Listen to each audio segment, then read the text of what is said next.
अगर सरक्रीक इलाके में पाकिस्तान की ओर से कोई भी हिमाकत की गई तो उसे ऐसा करारा जवाब मिलेगा कि इतिहास और भूगोल दोनों बदल जाएंगे। मेरे साथियों, आज 2025 में पाकिस्तान को याद रखना चाहिए कि कराची का एक रास्ता क्रीक से ही होकर गुजरता है। सीमा को लेकर एक विवाद खड़ा किया जाता है। भारत ने कई बार बातचीत के रास्ते इसका समाधान करने का प्रयास किया है, मगर पाकिस्तान की नीयत में खोट है। साथियों, आज 2 अक्टूबर भी है। आज विजयदशमी के साथ साथ गांधी जयंती भी है। जब मैं मनोबल की बात कर रहा हूं तो स्वाभाविक रूप से हम सबका ध्यान महात्मा गांधी जी की ओर भी जाता है।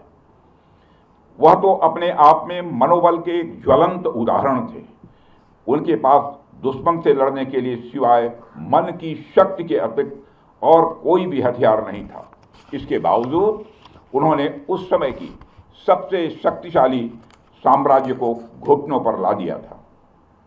फिर हमारे सैनिकों के पास तो शस्त्र भी है और मनोबल भी है, और हमारे सामने तो कोई चुनौती टिक ही नहीं सकती है।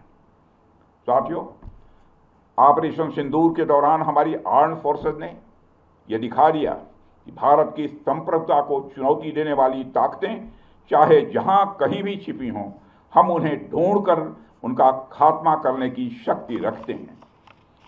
दुनिया की कोई भी ताकत हो, यदि वह हमारी संप्रभुता को चुनौती देगी तो भारत चुप नहीं रहेगा।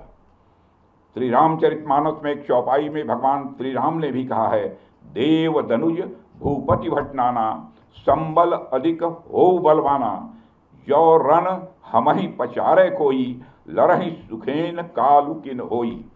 मतलब वो चाहे कोई भी हो, यदि रण में हमें ललकारे तो हम उससे सुखपूर्वक लड़ेंगे, चाहे वह काल ही क्यों न हो।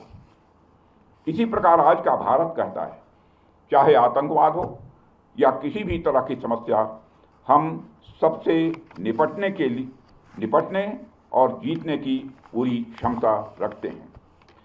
साथियों, ऑपरेशन सिंदूर के दौरान पाकिस्तान ने लेह से लेकर सरक्रीक के इस इलाके तक भारत के डिफेंस सिस्टम को भेजने की नाकाम कोशिश की। भारत के डिफेंस सिस्टम को उन्होंने भेजने की एक नाकाम कोशिश की, जबकि भारत की सेनाओं ने अपनी जवाबी कार्रवाई में पाकिस्तानी एयर डिफेंस सिस्टम को पूरी तरह से एक्सपोज कर दिया और दुनिया को यह भी संदेश दे दिया कि भारत की सेनाएं जब चाहें, जहां चाहें और जैसे भी चाहें पाकिस्तान को भारी नुकसान पहुंचा सकती हैं। अपने सामर्थ्य के बावजूद हमने संयम का परिचय दिया, क्योंकि हमारी सैन्य कार्रवाई आतंकवाद के विरोध में थी। इसको एस्केलेट करके जंग छेड़ना ऑपरेशन सिंदूर का उद्देश्य कभी नहीं था। मुझे इस बात की खुशी है कि भारतीय सेनाओं ने ऑपरेशन सिंदूर के सभी मिलिट्री ऑब्जेक्टिव यानी सभी लक्ष्यों को सफलतापूर्वक प्राप्त करने में कामयाबी हासिल की है। मगर आतंकवाद के खिलाफ हमारी लड़ाई जारी है।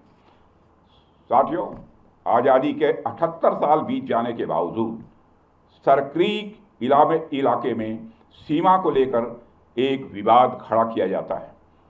भारत ने कई बार बातचीत के रास्ते इसका समाधान करने का प्रयास किया है, मगर पाकिस्तान की नीयत में खोट है।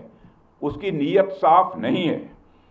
जिस तरह से हाल में पाकिस्तान की फौज ने सरक्रीक के सटे इलाकों में अपना मिलिट्री इंफ्रास्ट्रक्चर बढ़ाया है, वह उसकी नीयत बताता है। साथियों, भारत की सीमाओं की रक्षा भारतीय सेनाएं और बॉर्डर सिक्योरिटी फोर्स मिलकर मुस्तैदी से कर रही हैं। अगर सरक्रीक इलाके में पाकिस्तान की ओर से कोई भी हिमाकत की गई तो उसे ऐसा करारा जवाब मिलेगा कि इतिहास और भूगोल दोनों बदल जाएंगे। मेरे साथियों, और 1965 की जंग में भारत की सेना ने लाहौर तक पहुंचने का सामर्थ्य भी दिखाया। आज 2025 में पाकिस्तान को याद रखना चाहिए कि कराची का एक रास्ता क्रीक से ही होकर गुजरता है।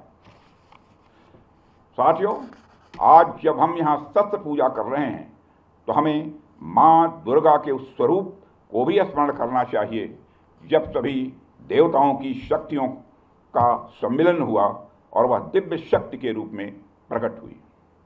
माँ दुर्गा इस बात की प्रतीक है कि जब विभिन्न शक्तियाँ एकजुट होती हैं तभी असुरों का संहार संभव हो पाता है।